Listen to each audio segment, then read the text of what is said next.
you stroll down the aisle of your favorite grocery store or convenience store on October 1st, you're bound to notice additions of full-strength beer and wine.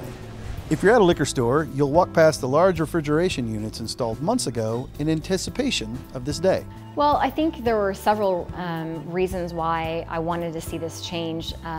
Selfishly a little bit, I like craft beer. I would go buy a six-pack at a liquor store and it was warm, and that was a little frustrating. State Senator Stephanie Bice authored State Question 792 in 2015. It was approved by voters the following year. I think the other piece of this is, for those folks that are wine drinkers, you have a very limited time that you were able to purchase wine in liquor stores. You couldn't buy it on Sunday. It wasn't available in grocery and convenience. So I think it was an inconvenience for consumers, and that's why I wanted to see some changes to the law.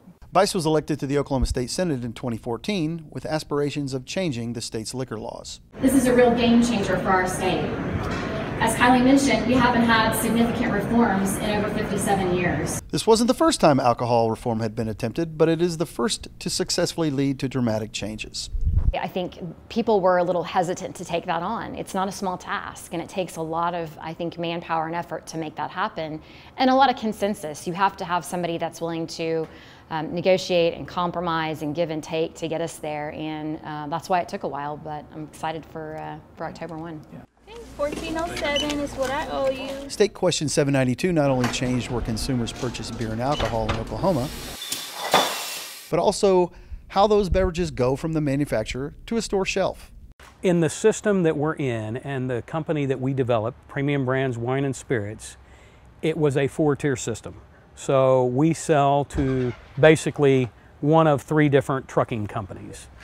And that whole system is changing. Now we're going to be selling direct to all of the accounts. Rick Nafee is the owner of Premium Brand Wine and Spirits, which is a brokerage. Under the old distribution chain, local wholesalers like Central Liquor and Jarbo would purchase their products from brokers like Nafee. Nafee is a local broker, but other brokers operating in Oklahoma are national, such as Republic National Distributing Company and Southern Glazer's Wine and Spirits. The wholesaler had to buy it direct from, say Crown, whoever owns Crown, Diageo, which is part of Glazers, Southern Glazers. They would do their purchasing through them, and then it would come direct to the wholesaler, and then the wholesaler would sell it to me. Brenda Wilson has been following these changes closely because it will impact how she does business moving forward. Previous laws prohibited brokers from selling directly to retailers, and wholesalers could not purchase directly from the producer. The new system, established by State Question 792, allows the broker and wholesaler to merge. In the future, Central will become Republic National, Jarbo will become Southern Glazers, and Boardwalk will remain Boardwalk. We are going to merge with Thirst Imports and Premium Brands, and we will become Revolution Wholesale. Nafee estimates businesses in the middle tier of the industry will be fighting for a piece of a $500 million pie. We'll be a very, very small percentage of that. We don't have the giant brands, the giant spirit brands, Jack Daniel's, Crown Royal, all of that. But what we have is we have specialty brands. We don't have the big number brands. So those are all taken by the big giants. According to Nafee, the other players in this field, Central Republic and Jarbo Southern Glazers, will gobble up much larger portions of this very profitable pie. Between the two big boys, they'll be 80-something%, I would think. They're that big. And, which leaves enough for the rest of us, to be honest. If those guys are 80%, if we can carve out our small piece of the pie, we're very happy with that. The national chains would not be able to cut out such a large portion of the industry unless they merged with a local company because of the way 792 was created. Limits were written into the law requiring this new tier of distributors to be partially owned by an Oklahoma company. There's always been residency rules as far as being a distributor. So you have to be here a certain amount of years, and I'm sure when they came here, they joined forces with Central Liquor.